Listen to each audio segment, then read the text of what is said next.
So again welcome back to my channel on study. आज हम study करेंगे simple circular curves के numericals, जो कि होगा ऑल इन वन, क्योंकि हम एक ही न्यूमेरिकल्स में सारे के सारे फॉर्मूलेज को करेंगे कैलकुलेट और आपको बाकी न्यूमेरिकल्स सॉल्व करने में कोई भी प्रॉब्लम नहीं आएगी।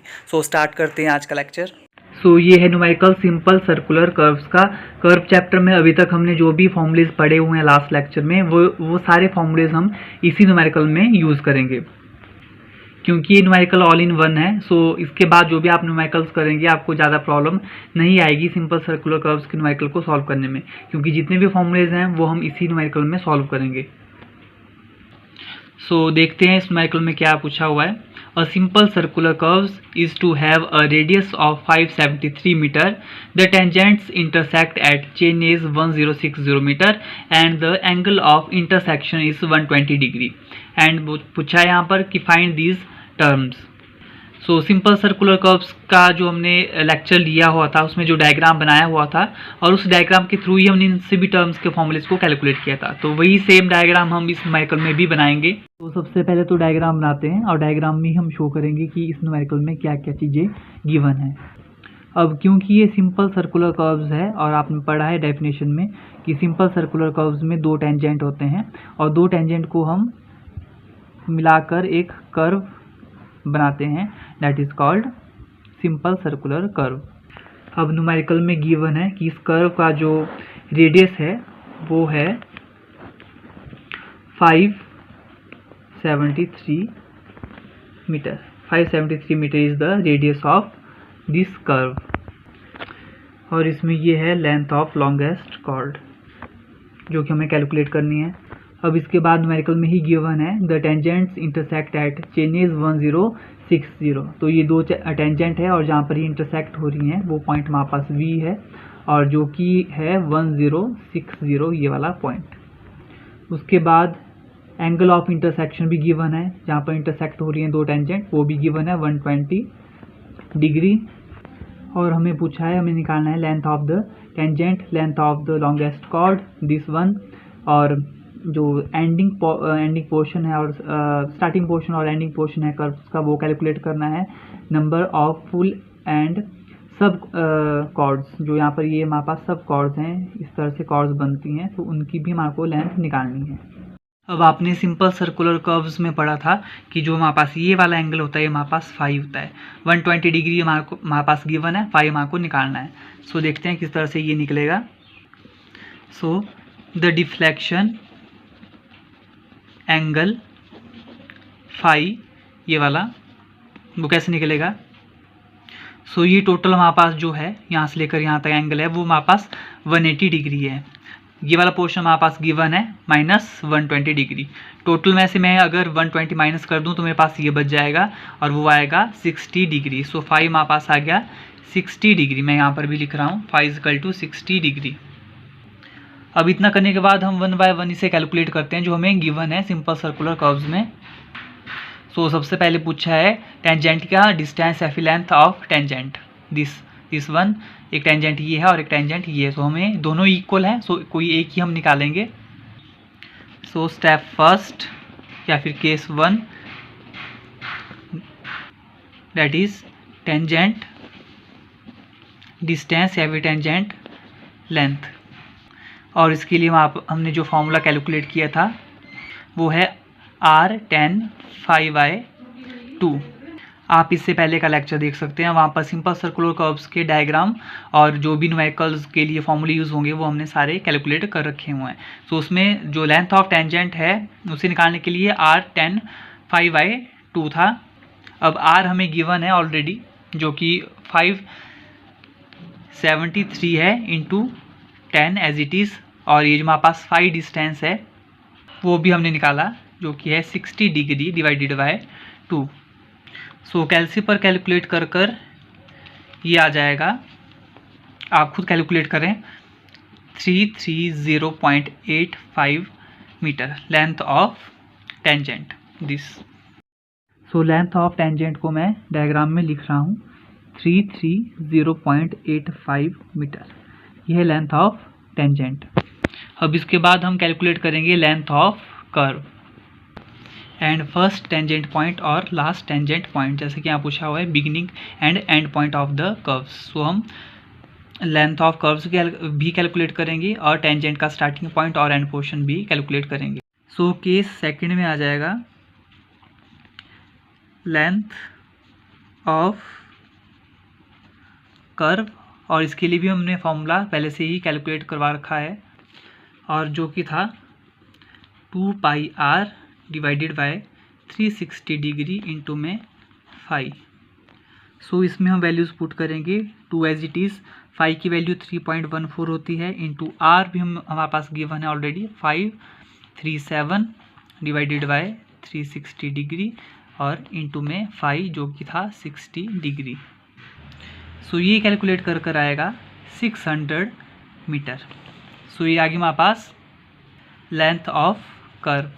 सो ये है लेंथ ऑफ कर्व जो कि है 600। अब केस सेकंड में ही हम कैलकुलेट करेंगे changes of first tangent point and changes of and tangent point. Changes of first tangent point को निकालने का फॉर्मूला भी हमें पता है, हमने पहले भी पढ़ा हुआ है।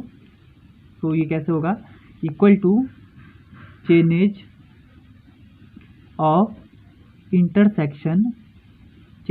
Intersection point minus tangent length.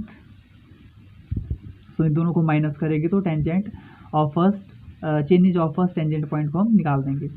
तो जहाँ पर दो टेंजेंट जो पॉइंट्स हैं वो जहाँ पर मीट हो रहे हैं वो हमारे पास गिवन है, जो कि है 1060 माइनस उसके बाद जो टेंजेंट लेंथ है वो भी हमने कैलकुलेट कर रखी है 330.85। वही मैं यहाँ पर लिख रहा हूँ 330.85। सो इसको मैं माइनस करूँगा तो आ जाएगा 729.15 मीटर आंसर।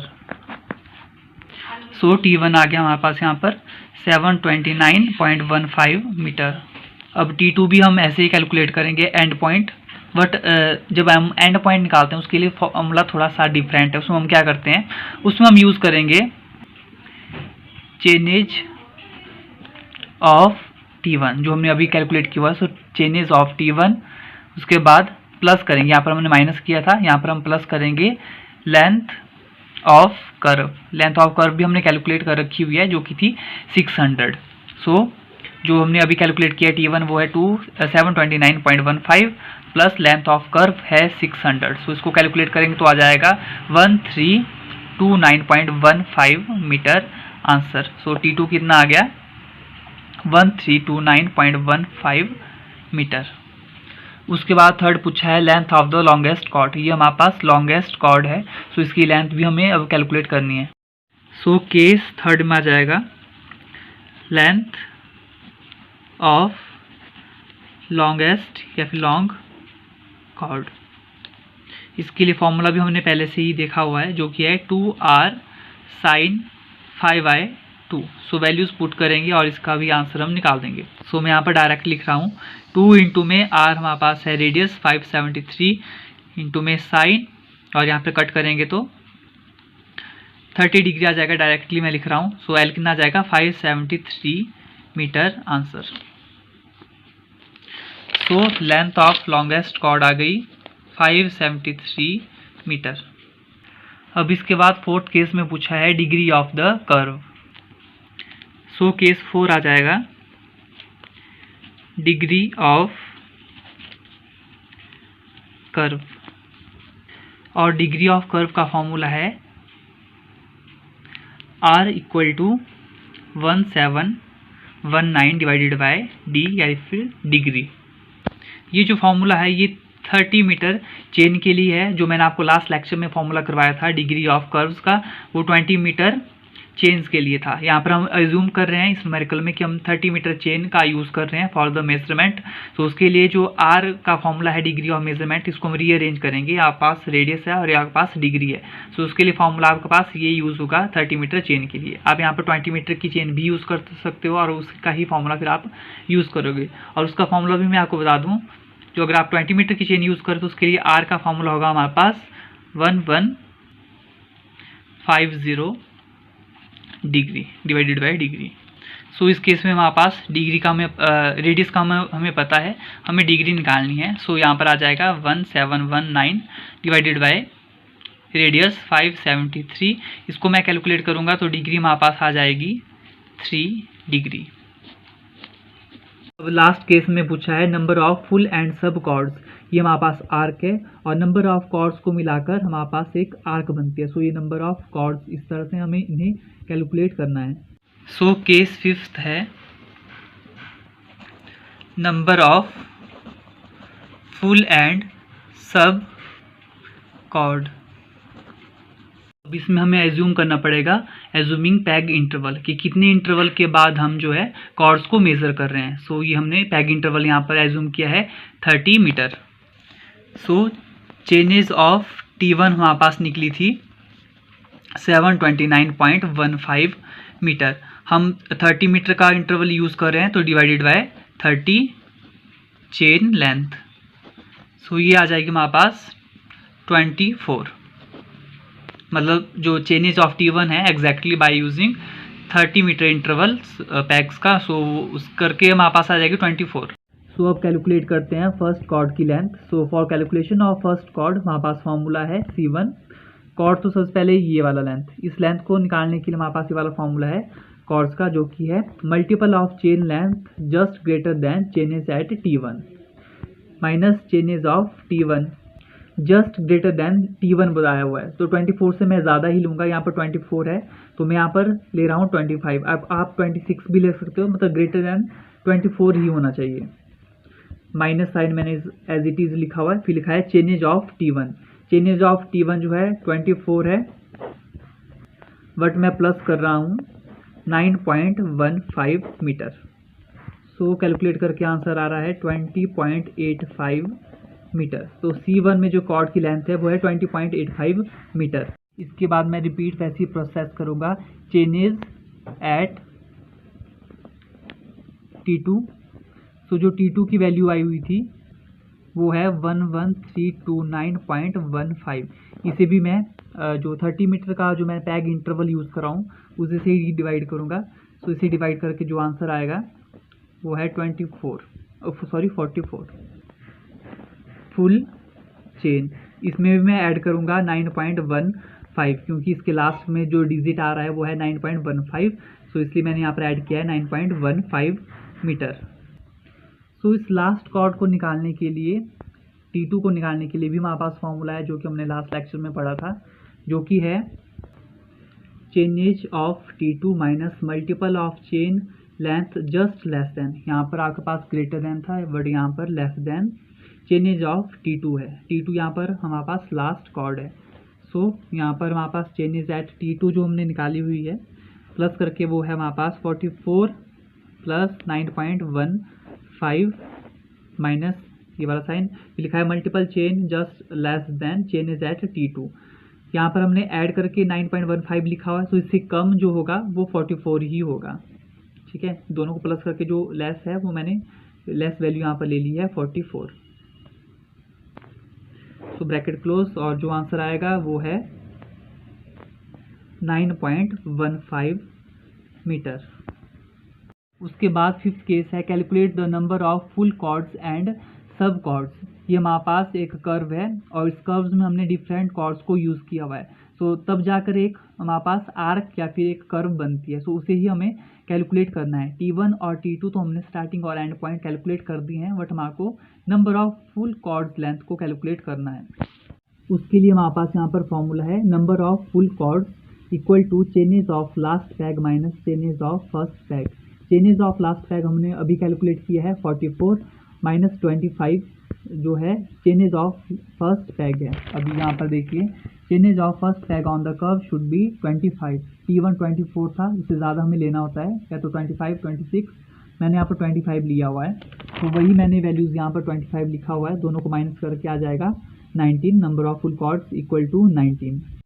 सो 19 है यहाँ पर नंबर ऑफ फुल कॉर्ड्स। ये हमारे पास एक कर्व है और इस कर्व में हम नंबर ऑफ कॉर्ड्स का यूज़ कर रहे हैं। So there will be 19 full chords और यहाँ पर 2 सब कॉर्ड्स हैं T1 और T2 जो कि हमने कैलकुलेट कर दी हुई हैं। सो इसलिए यहाँ पर लिखा है therefore there will be 19 full chords and 2 sub chords. सो इस तरह से ये न्यूमेरिकल सॉल्व होगा। और इस न्यूमेरिकल में कंपल्सरी है कि जब भी आप डायग्राम बनाएं तो उसमें जो भी चीज़ें आप कैलकुलेट कर रहे हो उसको आप मेंशन भी किया करें। आई होप आपको सभी को समझ आया होगा। नेक्स्ट लेक्चर में हम इससे रिलेटेड एक और न्यूमेरिकल करेंगे।